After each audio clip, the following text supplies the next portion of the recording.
हरे कृष्णा। सभी का स्वागत है। भगवत गीता का पाठ चल रहा है।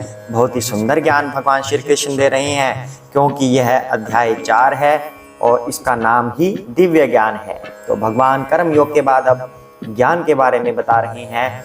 श्री कृष्ण ने लास्ट एपिसोड में हमें ये बताया कि व्यक्ति को कर्म के फल की इच्छा के बिना कार्य करना चाहिए।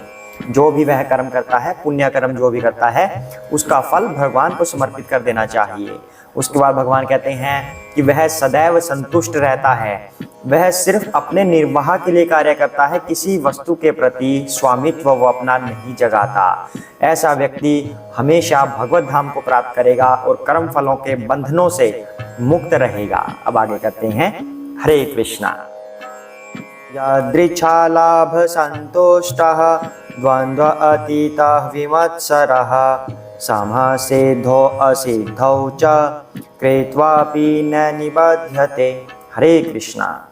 जो स्वतः होने वाले लाभ से संतुष्ट रहता है, जो द्वंद्व से मुक्त है और ईर्ष्या नहीं करता, जो सफलता तथा असफलता दोनों में स्थिर रहता है, वह कर्म करता हुआ भी कभी नहीं बंधता। हरे कृष्णा। तो श्री कृष्ण यहाँ पर यह बता रहे हैं कि जो अपने आप होने वाले लाभ से संतुष्ट रहता है, जैसे नौकरी कर रहा हूँ, प्रमोशन हुई या नहीं हुई, प्रमोशन हो गई ठीक है, नहीं हुई तब भी ठीक है, क्योंकि मुझे श्री कृष्ण जितनी सेवा देंगे मैं उतनी ही कर सकता हूँ, उससे ज़्यादा मैं कैसे करूँगा। अगर मुझे थोड़ा देंगे तो मैं थोड़ी सेवा कर पाऊँगा, ज़्यादा देंगे तो मैं ज़्यादा सेवा कर पाऊँगा।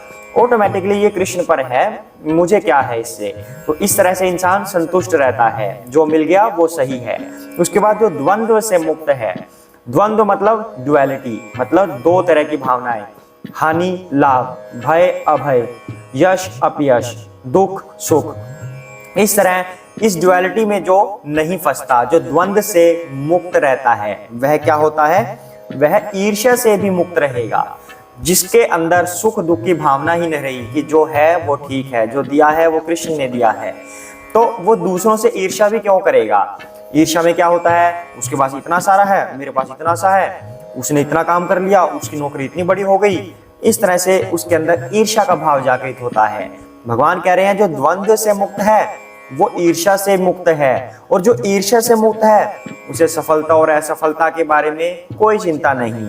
क्योंकि अगर वो किसी व्यक्ति से कंपैरिजन नहीं करता अपने आप को कि वो इतनी ऊंचाई तक पहुंच गया, उसकी नौकरी इतनी हो गई, उसका व्यापार इतना हो गया, तब उसके अंदर वो ईर्ष्या की भावना नहीं होगी, तो उसके अंदर सफलता और असफलता की भावना भी नहीं होगी। क्योंकि सफलता का क्या पहलू है, सफलता किस चीज से हम तोलते हैं कि वह व्यक्ति इतना कुछ कर गया, मैंने इतना कुछ किया है, बस अगर मैं उससे ज्यादा इतना कुछ कर दिखाऊं तो मैं सफल हूं, अगर उससे मैंने थोड़ा कम किया तो मैं असफल हूं।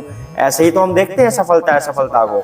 लेकिन भगवान ने तो ऐसा नहीं कहा। सफल व्यक्ति वही है जिसने अति शीघ्र भगवान को पहचान लिया, भगवान की शिक्षाओं को पहचान लिया और भगवत धाम जाने के लिए कार्य करने लगा, वह सफल व्यक्ति है। भौतिक सफलताओं वाला व्यक्ति सफल नहीं होता। तो भगवान कहते हैं जो द्वंद्व से मुक्त है, यानी कि ड्युअलिटी से, सुख दुख से, वो ईर्ष्या से मुक्त है। जो ईर्ष्या से मुक्त है वह सफलता और असफलता की चिंता नहीं करता, वो दोनों में स्थिर रहता है। इसलिए वह कभी कर्म के बंधन में नहीं बंधेगा, क्योंकि कर्म बंधन में वही फंसेगा जो सकाम कर्म करेगा। और सकाम कर्म कौन करेगा, जिसको सफलता या असफलता चाहिए। सफलता असफलता के चक्कर में वो दूसरों से ईर्ष्या करता है, फिर उससे उसको द्वंद्व में पड़ जाता है, ये सुख है या दुख है। इसलिए भगवान कहते हैं कि इन सब से मुक्त रहना चाहिए। जो व्यक्ति इन द्वंद्व से, ईर्ष्या से, सफलता असफलता से मुक्त रहता है, स्थिर रहता है, वह कभी कर्म बंधन में नहीं फंसता। हरे कृष्णा। आगे बढ़ते हैं। गत्संगस्य मुक्तस्य ज्ञानावस्थित चेतसः यज्ञायाचरतः कर्म समग्रं प्रविलीयते। हरे कृष्णा। जो पुरुष प्रकृति के गुणों के प्रति अनासक्त है और जो दिव्य ज्ञान में पूर्णतया स्थित है, उसके सारे कर्म ब्रह्म में लीन हो जाते हैं। हरे कृष्णा। यहाँ पर भगवान क्या कह रहे हैं, जो प्रकृति के तीनों गुणों से परे है, अनासक्त है, अर्थात सतोगुण, रजोगुण, तमोगुण, तीनों ही गुण उसके अंदर नहीं है। फॉर एग्जाम्पल, कोई व्यक्ति सतोगुण में है, अब ब्राह्मण होते हैं सतोगुण में होते हैं, जैसे कि पिछले कुछ एपिसोड्स में चर्चा हुई है, ब्राह्मण सतोगुण होते हैं।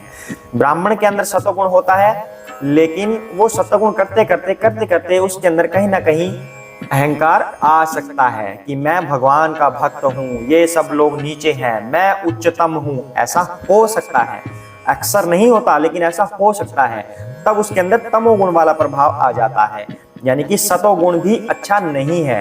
तीनों ही गुणों से जो परे उठ जाता है, मतलब जो भगवान का भक्त है, भगवान की भक्ति कर रहा है और मन में उसके ये रहता है हमेशा जो है सब बढ़िया है, जो कर रहा है भगवान कर रहे हैं, जो भी हो रहा है सब अच्छा है, इस तरह का भाव होता है। हमने भी देखा है, अभी भी कलयुग में भी ऐसे कुछ महापुरुष हैं, कुछ भक्त हैं जो तीनों गुणों से परे रहते हैं।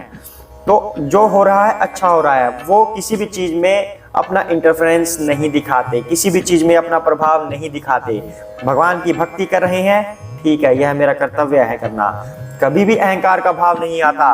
तो जो व्यक्ति तीनों गुणों से परे है, उसके बारे में क्या कह रहे हैं भगवान, वो दिव्य ज्ञान में पूर्णतया स्थित है, यानी कि उसको ज्ञान हो चुका है, इसीलिए वो तीनों गुणों से परे है। तब उसके सारे कर्म ब्रह्म में लीन हो जाते हैं। ये ब्रह्म यहाँ पर भगवान के लिए प्रयुक्त हुआ है, निराकार के लिए यहाँ पर प्रयुक्त नहीं हुआ, क्योंकि उस समय भी डिस्कस हुआ था कि आई थिंक एपिसोड नंबर 53 है वो, जिसमें हमने ये चर्चा की थी ब्रह्म के बारे में। तो आप देख लीजिएगा, चेक कर लीजिएगा। तो ब्रह्म में उस समय बताया गया था कि ब्रह्म निराकार के लिए भी प्रयुक्त होता है, दिव्य के लिए भी प्रयुक्त होता है, आत्मा के लिए भी इसका प्रयोग किया जाता है, जन्म मृत्यु से जो परे हो उसके लिए भी प्रयोग होता है, यानी कि ब्रह्म के अनेक सारे रूप हैं। तो यहाँ पर कह रहे हैं कि उसके सारे कार्यकलाप ब्रह्म में लीन हो जाते हैं, अर्थात उसके सारे कार्यकलाप भक्ति में सम्मिलित हो जाते हैं, वह भगवान का हो जाता है, वह कर्म बंधनों से छूट जाता है।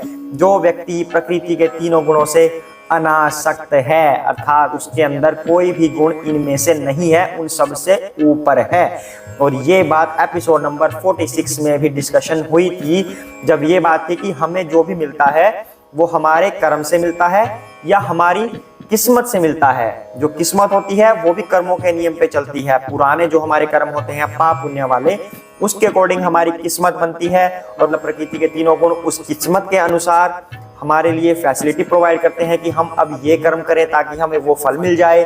लेकिन अगर हम प्रकृति के तीनों गुणों से ऊपर उठ जाएं, या ये कह लीजिए इसको बाईपास करके अगर हम ऊपर श्री कृष्ण की भक्ति में लग जाएं, तो ये प्रकृति के तीन गुण इन पे क्रॉस लग जाएगा और आप भगवान के डायरेक्ट भक्त बन जाएंगे।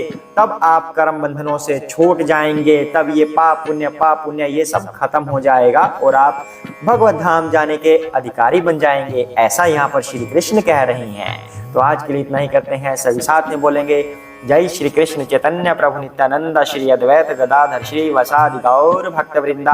हरे कृष्ण कृष्ण कृष्ण हरे हरे, हरे राम राम राम हरे हरे, हरे कृष्णा।